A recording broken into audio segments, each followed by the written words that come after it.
Everybody, this is Dr. Dain. Welcome to this installment of the Tour of Consciousness from lovely Tokyo. Oh my goodness, I've been here facilitating an ESB class and it was absolutely phenomenal.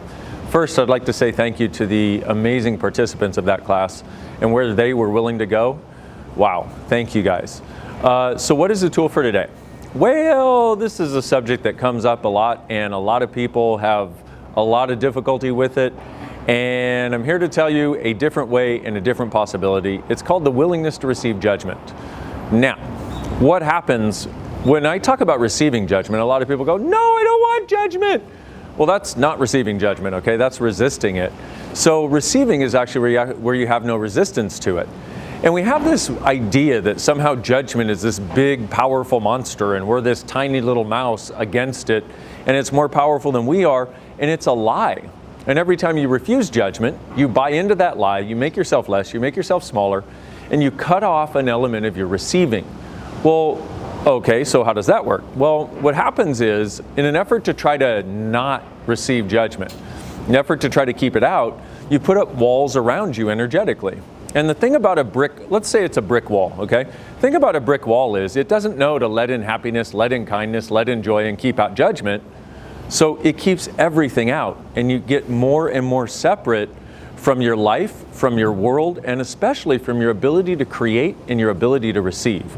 These walls that we put up around us to try to avoid judgment eliminate our receiving.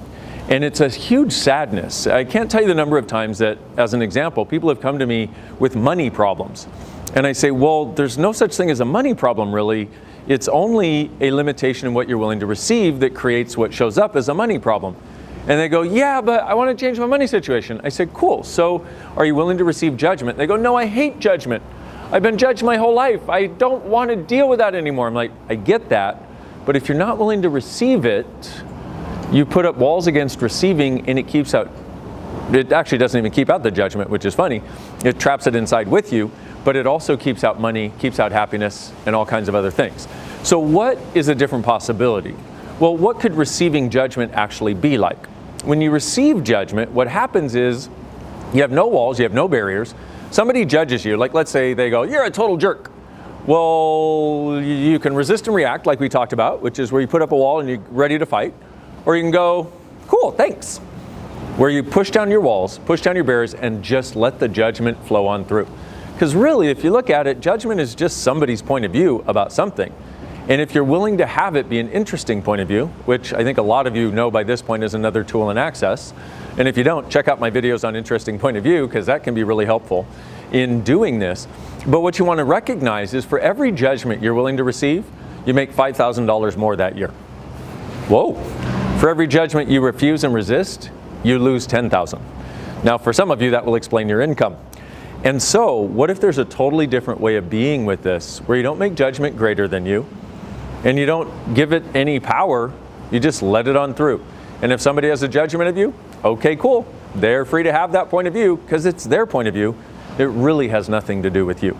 So what do you want to do in the face of judgment? You want to push down your walls, push down your barriers, and just let it flow right through you, which means you're no longer resisting and reacting, which is where you fight against it. You're no longer aligning and agreeing is going, oh yeah, there must be something true about this judgment because they're saying it. You just realize it's an interesting point of view that that person has, and you live your life. You don't have to buy it anymore.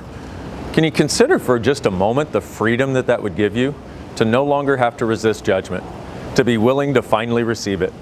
And the beauty of it is when you do, you start to get this level of potency in your world about you. And you start to recognize that nothing can stop you. Nothing can limit you. Nothing can slow you down unless you align and agree with it or resist and react to it. One of the greatest gifts you can give yourself is the willingness to receive judgment and just let it on through. Now, for some of you who've been doing Access and you know we have this wonderful way of changing things, let me give you a process. What energy, space, and consciousness can I be to have total ease receiving judgment for all eternity? Everything that doesn't allow it, times a gazillion, right, wrong, good, bad, all nine, pod, poc, shorts, boys, and beyonds. One more time. What energy, space, and consciousness can we be to have total ease receiving judgment for all eternity? Everything that doesn't allow it, right and wrong, good and bad, pod and poc, all nine, shorts, boys, and beyonds. If you're having trouble receiving judgment, you might want to run that process several times a day for the next several days and see what shows up differently in your life. One of the beautiful things about Access is you can literally change how your life shows up by making different choices and then by running some of these processes that change the energetics that are keeping you stuck. From my point of view, you should never have to be stuck again. So, from lovely Tokyo, thank you so much for listening. Thank you for being part of the Tour of Consciousness. Please like and subscribe if you like it so other people can find it. And what if you, truly being you, are the gift, the change, and the possibility this world requires. Look forward to meeting you the next time, beautiful people. Bye-bye.